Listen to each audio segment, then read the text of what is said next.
Common Knowledge Podcast, just a man doing the best he can with what he got. And let me start this segment with saying something important. What I'm about to say is my opinion. I could be wrong. I'm just a guy talking on the internet, trying to make sense of a bunch of things that are happening at the same time. But sometimes when a lot of separate events are stacking up, you begin to wonder if they're really separate at all. And that's an uncomfortable space where conspiracy theories live. Now, let's be honest, we all love conspiracy theories. We just don't like finding out they're not true. Conspiracy theories can absolutely be wrong, and most times they are. But the existence of fake conspiracy theories does not mean conspiracies themselves are impossible. Like, history is full of examples where what started as a crazy theory eventually turned out to be true. Watergate was a conspiracy. COINTELPRO was a conspiracy. The Tuskegee experiments were a conspiracy. At first, people said those things were ridiculous until they weren't.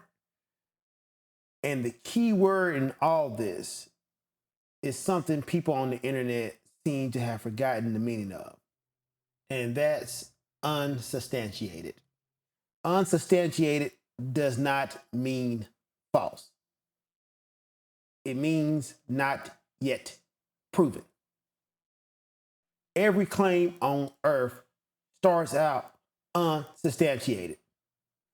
If someone calls police and say, Marcus is beating his wife, that's an unsubstantiated claim. It doesn't mean I did it. But if the police hear screaming from my house every day and the neighbors see bruises on my wife, then that's enough circumstantial evidence to justify investigating. That's how evidence works. You investigate patterns. You investigate smoke, because when there's smoke, sometimes there's fire. Right now, we're watching a perfect example of people misunderstanding that concept. Recently, additional documents related to Jeffrey Epstein were released by the Department of Justice. Now, those documents included uncorroborated accusations involving President Donald Trump, based on FBI interviews, notes from a woman who alleged abuse decades ago. Now, important point here. These allegations are unverified. No charges were filed. But again, unverified does not automatically equal false. It means they were never proven. Yet what frustrates me is watching people who move the goalposts. For years, everyone said, release the Epstein files. Now the documents are coming out, and suddenly the argument is, well, those claims are unsubstantiated. So they shouldn't count. That's not how investigations work.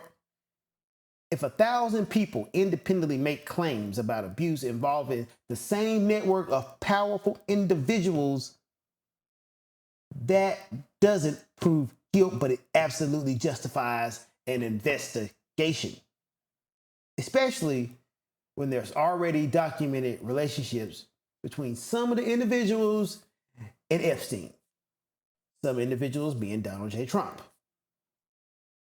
And meanwhile, it seems like a war is happening just to distract us from the fact that an investigation is not going on into those files. While all this is unfolding politically, something else is happening globally. Like, the United States and Israel have been conducting military operations against Iran. And one of the most disturbing incidents so far involve a girls' school in Iran. Now, reports indicate that during the first day of the bombing campaign, a strike destroyed a girls' school, killing more than 160 people, many of them children. Satellite imagery and investigative reporting suggest that the strike was carried out by U.S. forces.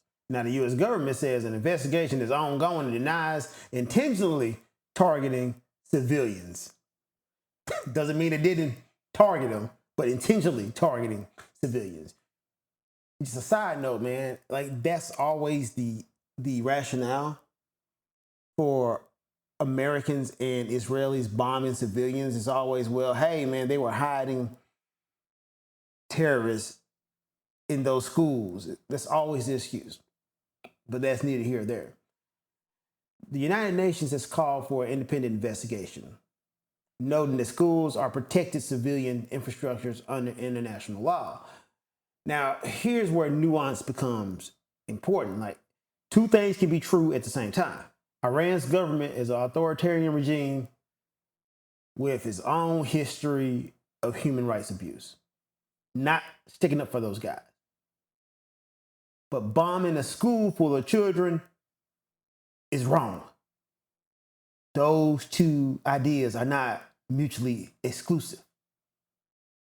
Just like I love America, but I still can criticize the American government. Love America. Fuck the Trump administration. I support Jewish people. Love my Jewish people. But I can criticize Benjamin Netanyahu's government in Israel. Fuck Benjamin Netanyahu. Fuck that guy. I can respect Muslim communities and still condemn an authoritarian leader in Iran. Like, nuance is not betrayal. It's just honesty. But there's another uncomfortable truth people are avoiding talking about. The same countries that condemn violence are often the biggest suppliers of weapons in the world. The United States have been the largest arms exporters globally for decades, supplying weapons to allies and partners across multiple regions. That means American weapons frequently show up in conflicts on multiple sides of geopolitical struggles. And that's happening now. Israel and Iran are using the same weapons from the same country, some of them just more up to date, all sold by us. And that creates a situation where the global arms trade itself becomes part of the machinery of war. And let's talk about like this weird Israeli-US relationship, because that's the elephant in the room that nobody really wants to talk about. There's a complicated relationship between us, the United States and Israel. The U.S. has provided Israel with tens of billions of dollars in military aid over the decades, making it one of the closest security partners in our coffer of countries. You can say it's the closest security partnership in the world. That alliance shapes foreign policy decisions in the Middle East. Sometimes those decisions are about shared security interests, and sometimes they're about regional strategy. And sometimes they raise serious questions about how much influence allied governments have on one another's actions. Like, none of that automatically proves corruption or conspiracy, but it does show interconnected powers can be deadly, because the rationale, which keeps on changing, for America doing this strike on Iran was Israel's gonna do this strike. Last time I checked, we are two separate countries. Like, Israel's policy should not dictate Americans' policies. And you're kind of feeding into that whole anti-Semitic trope of Jews ruling the world secretly by saying, hey, man, well, the Jewish people's going to do it. What can we do? Our hands are tied. You are your own regime. Never should the rationale for bombing another country be, well, another country told us to do it. Who the hell are we? I thought we was America. And let me just make something personally clear. I served in the U.S. Army. That puts me in the small minority of Americans, like roughly 1% of the population that has served in the military. So when politicians talk casually about war, when people online cheer about bombing campaigns, I take it differently. Because the people making those decisions usually aren't the ones that have to go fight. And when the people cheering the loudest usually aren't the ones putting on the uniform. You get a lot of saber rattling and a lot of willingness to go send other people to go die for you. Like when I signed that contract, I understood what my job was. The job of a soldier is violence. That's the job you're signing up for. You're signing up for violence. But what I always hope for, and what every soldier deserves, is that the people sending them into danger have actually thought through why they are doing this.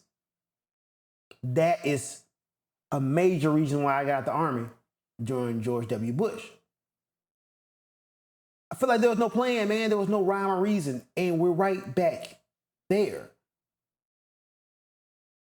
Before you send your young men and women out to die, there needs to be a debate. There needs to be clear reason. There needs to be a plan, not political theater. So when I step back and look at the moment we're in, I see explosive allegations resurfacing in the Epstein case. I see political fights over transparency, escalating military conflict with Iran, civilian casualties, and global tensions rising. Are all those things connected? Maybe, maybe not. But when powerful people are under pressure, history shows they often try to change the subject. Like political science even researched that. Like most people in power will always try to divert attention from scandals by changing the news cycles. And again, that doesn't prove anything, but it does raise questions. And what am I trying to say? Let me go ahead and wrap this up. You don't have to believe in every conspiracy theory. You shouldn't. But you also shouldn't dismiss questions just because they're uncomfortable. Because sometimes the truth starts out sounding crazy or like a conspiracy. And sometimes the biggest mistake a society can make is deciding not to investigate. Not because there's no evidence, but because the evidence is inconvenient. And remember, man, unsubstantiated doesn't mean false. It just means the story isn't finished. And let me go ahead and outright and say it. If you got enough evidence to investigate Hillary Clinton and Bill Clinton, then goddamn it, you got enough to investigate Donald Trump.